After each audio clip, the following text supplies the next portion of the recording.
Tsunami adalah gelombang air besar yang diakibatkan oleh gangguan di dasar laut, seperti gempa bumi.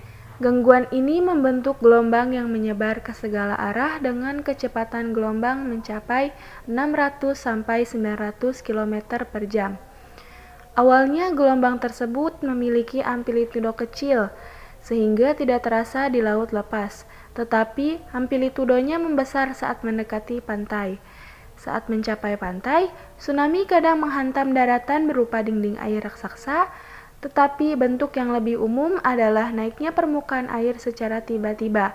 Kenaikan permukaan air dapat mencapai 15-30 meter, menyebabkan banjir dengan kecepatan arus hingga 900 km per jam, menjangkau beberapa kilometer dari pantai dan menyebabkan kerusakan dan korban jiwa yang besar.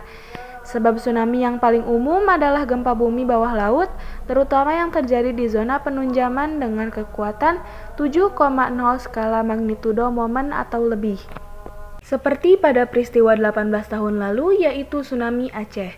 Gelombang tsunami menyapu pesisir Aceh pasca gempa dangkal berkekuatan magnitudo 9,3 yang terjadi di dasar Samudra Hindia. Gempa yang terjadi bahkan disebut ahli sebagai gempa terbesar kelima yang pernah ada dalam sejarah. Tsunami Aceh didahului gempa yang terjadi pada pukul 7.59 WIB. Tidak lama setelah itu, muncul gelombang tsunami yang diperkirakan memiliki ketinggian 30 meter dengan kecepatan mencapai 100 meter per detik atau 360 km per jam. Gelombang besar nan kuat ini tidak hanya menghanyutkan warga, binatang ternak, menghancurkan pemukiman bahkan satu wilayah, namun juga berhasil menyeret sebuah kapal ke tengah daratan. Kapal itu ialah kapal PLTD Apung yang terseret hingga 5 km dari kawasan perairan ke tengah daratan. Sehari setelah kejadian, Persatuan Bangsa atau PBB menyatakan bencana alam tsunami Aceh ini sebagai bencana kemanusiaan terbesar yang pernah terjadi. Sejak saat itu, bantuan internasional pun berdatangan untuk menolong masyarakat yang terkena bencana tsunami Aceh. Jumlah korban dari peristiwa alam tsunami Aceh tersebut mencapai 230.000 jiwa. Jumlah itu bukan hanya datang dari Indonesia sebagai negara berdampak paling parah, namun juga dari negara-negara lain yang turut mengalami bencana ini. Dampak-dampak tsunami Aceh. Yang pertama adalah faktor sosial dan budaya. Dampak gempa dan tsunami telah mempengaruhi sektor sosial secara masif. Penilaian kerusakan dan kerugian untuk sektor sosial dan budaya meliputi perumahan, pendidikan, hingga pelayanan kesehatan. Kerusakan perumahan adalah kerusakan terbesar akibat dari tsunami melebihi sektor lainnya. Dampak kerugiannya mencapai 13,4 triliun, merupakan 32% dari semua kerusakan dan kerugian yang diakibatkan bencana tersebut.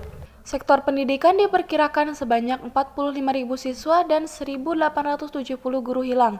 Sekitar 1.962 sekolah rusak dan hancur sehingga kerugian diperkirakan mencapai 1,41 triliun. Kemudian sektor kesehatan juga berdampak dengan hancurnya 5 rumah sakit dan 11 puskesmas. Untuk sektor keagamaan, data survei desa menunjukkan bahwa ada sekitar 2.000 masjid, 5.500 munasa, 2.150 musola, dan 91 tempat ibadah yang terdampak. Polres dan Menteri Dalam Negeri memperkirakan butuh sekitar 776 juta untuk membangun kembali tempat ibadah di Aceh dan Sumatera. Yang kedua, sektor ekonomi. Di sektor ekonomi diperkirakan kerugian yang terjadi di sektor pertanian dan irigasi mencapai 2,2 triliun.